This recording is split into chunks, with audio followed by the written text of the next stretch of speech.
E ele é juiz de direito na cidade de São Paulo, escritor, tem mais de 10 livros publicados, ele é orador espírita, um dos fundadores do Grupo Espírita Esperança. Faz um programa na Rádio Boa Nova, na TV Mundo Maior e também na Rádio Mundial. Ele é muito querido por tanta gente, muita gente já conhece o De Luca, né? Como ele é conhecido, De Luca. E hoje eu estou muito feliz de receber esse grande amigo para um bate-papo, para uma reflexão. Então vamos receber José Carlos De Luca para um bate-papo. Vamos aprender com esse mestre aqui. Tudo bem, De Luca? Obrigado. Prazer enorme estar com mais você uma aqui. vez, sempre que você atende os nossos pedidos para a gente bater papo, conversar e refletir. Verdade. Você sabe que quando eu comecei a fazer palestras espíritas, né? Quando eu comecei no espiritismo, eu tinha muito receio de brincar nas palestras, de bater papo com as pessoas assim, mais abertamente. Porque muitos lugares que a gente vai, às vezes assim é um pouco mais quieto, não pode aplaudir, né? E eu sempre gostava dos seus livros, já tinha visto um pouco do seu trabalho. E um dia eu fui assisti-lo no Grupo Esperança.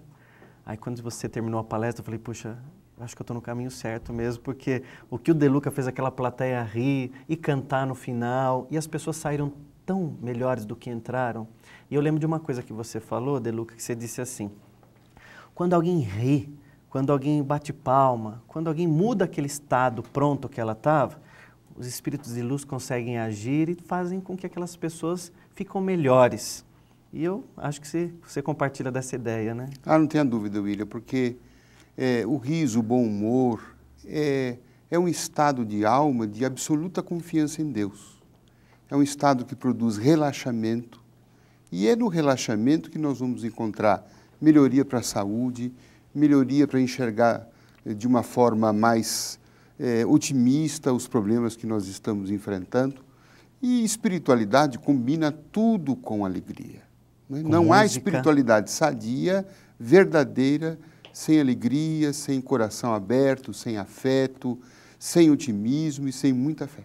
E eu fiquei mais seguro depois que eu te assisti fazendo isso, que eu falei, o De Luca é dos meus, ele também é alegre, brinca. E aí comecei a fazer as palestras com mais segurança, porque percebendo que as pessoas gostam disso. Porque Deus não pode ser sinônimo de tristeza, aquele ranço, isso aí é da igreja muito antigo, né? Aliás, na Bíblia está dito que amor é regozijar-se, regozijo. Então, é algo que nós precisamos, né? Vem do fundo da alma, né? Traz satisfação, traz prazer. Aliás, estou vendo aí que você trouxe dois livros. Isso. Dois livros, nossos livros mais recentes, Socorro e Solução. E esse foi o seu mais recente. É o mais recente. Você tá Socorro e Solução e o outro é o... É o Alguém Me Tocou. Alguém Me Tocou, que está aparecendo aí sobre também. Jesus. Está aparecendo para os nossos telespectadores. Linda essa capa também, Alguém Me Tocou. Bonito, né? Parece que Jesus está olhando para nós mesmo, né? E ele está, esperando ser tocado. Vamos falar um pouquinho do Alguém Me Tocou? Esse título, Alguém Me Tocou, vem de uma história também muito bonita, né, De Luca? É uma passagem do Evangelho, uma passagem do Cristo, da chamada mulher hemorrágica, mulher hemorroísta.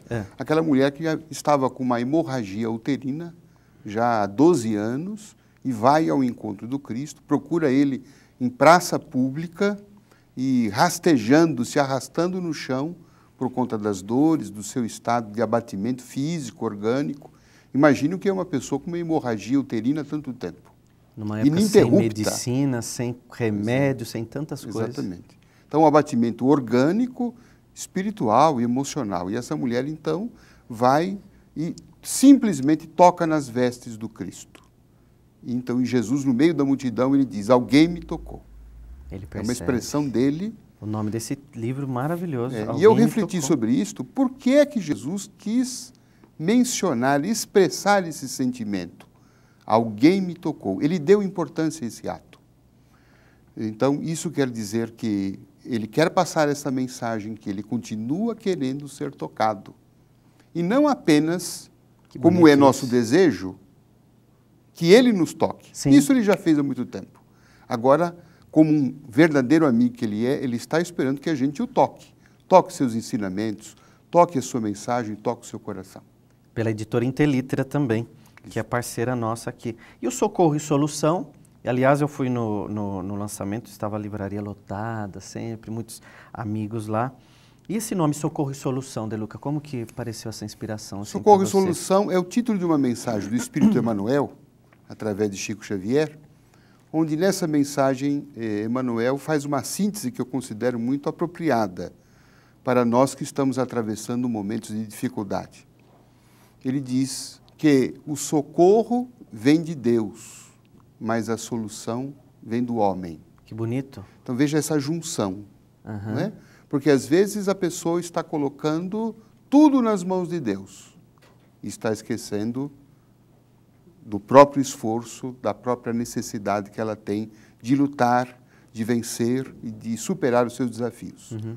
Ora, num outro extremo, a pessoa está querendo fazer tudo por ela e está esquecendo que Deus é seu parceiro, que Deus está ali cooperando com ela e que muitas vezes a chave de solução vem pela inspiração divina. O Deluca, eu falei na abertura que são 14 livros, é isso mesmo? 14 livros, até agora.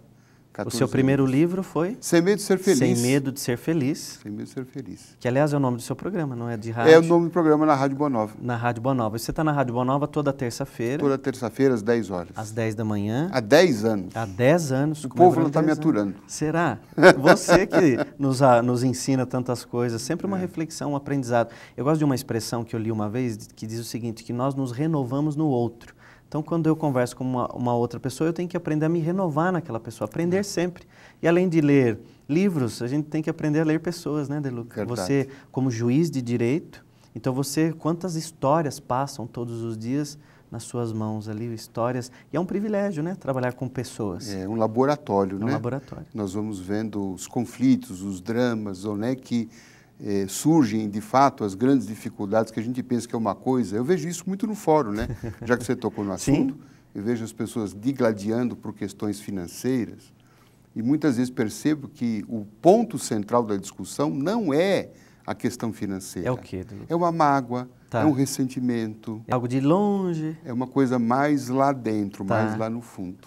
E eu tento, tanto quanto possível, desarmar essas bombas, né? Fazendo com que as pessoas vejam o quão difícil e quão tormentoso é elas continuarem naquele conflito.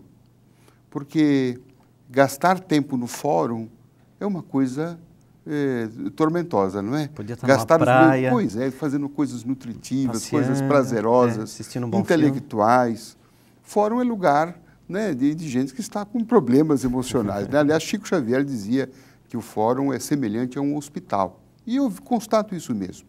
Há muitas enfermidades ali, enfermidades emocionais. Se a pessoa que foi numa loja, por exemplo, teve um problema com o produto, mas além disso, ela não foi bem tratada pelo profissional, pelo empresário.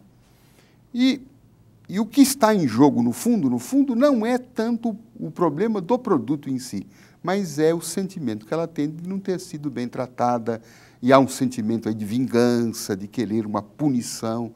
E, de fato, isso só atrapalha, né, a solução do problema, atrapalha a nossa própria vida. Ô, Deluca, você é juiz, você é um homem público, você faz palestras, tem programa de rádio, de televisão, então, e é escritor, faz centenas de palestras ao longo do ano e de tantos anos. E como juiz, você sente algum preconceito dos seus colegas ou algum advogado, pessoas que conhecem o seu trabalho fora desse meio jurídico, e que tem algum preconceito contra espírita ou por você ter livros nessa área? Já te aconteceu algum fato assim, não? Vamos assim dizer que o mundo do direito, o mundo da magistratura, é um mundo que, por sua própria natureza, ele é mais conservador. É, por isso que eu fiz essa pergunta. O próprio direito vive de um certo conservadorismo. E isto é, de certa forma, plenamente justificável. Então, não era muito comum os juízes que fossem espíritas expressarem essa sua condição, no meio em que se acreditava em que a maioria era de outra religião, sobretudo a religião católica. Mas bastou alguém se expressar, como fui eu, né? Eu acho que eu fui o primeiro juiz, pelo menos aqui em São Paulo, a tornar essa condição pública, para que outros juízes espíritos que estavam no anonimato, começarem a também... Isso é legal para a gente perceber que o preconceito é a falta do conhecimento, né? O conceito antecipado e sem fundamento. Exatamente. Então, quando a pessoa conhece, passa a saber sobre aquilo, às vezes ela até compartilha, troca ideias, é muito gostoso. Isso acontece comigo também, às vezes, na universidade. algum aluno curioso sobre as questões da alma, da espiritualidade, me perguntam por conta dos programas de rádio hoje com a internet, né, De Luca? Todo mundo tem um Facebook, tem um site, um blog, e as pessoas acabam conhecendo o seu trabalho fora dali. Eu acho muito interessante essas questões da alma, estudar as questões da alma. E eu acho também curioso quando alguém fala assim, eu não acredito em alma, eu não acredito em Deus, porque ali está também um ser curioso, né? Porque como não acreditar e como imaginar alguém que não acredita que tem uma alma dentro de si? Então são questões muito curiosas. Eu queria que você pensasse um pouco, assim, para responder daqui a pouquinho, uma pergunta que eu escuto muito isso, que é aquela famosa frase, Deus escreve certo por linhas tortas. Você já deve ter ouvido muito falar isso, né? Deus escreve certo por linhas tortas. E daqui a pouquinho eu queria que você comentasse um pouco sobre isso. Será que Deus escreve certo por linhas tortas? E dentro dessas histórias todas que você ouve do ser humano em questão, qual que mais te surpreendeu? Mesmo como juiz ou como hoje um palestrante, você atende muitas pessoas também no Grupo Espírita Esperança, então passa diante de você histórias todos os dias, histórias de vida, de mágoas, de melindres, de vingança, às vezes até de assassinato, de histórias de suicídio. Então, qual mais te surpreendeu? Então, vamos guardar essas duas perguntas para depois do intervalo. Você vai continuar batendo papo aqui. Vamos sim. Hoje o autor do livro Socorro e Solução e Alguém Me Tocou. E eu volto daqui a pouquinho, depois do intervalo, com o José Carlos De Luca.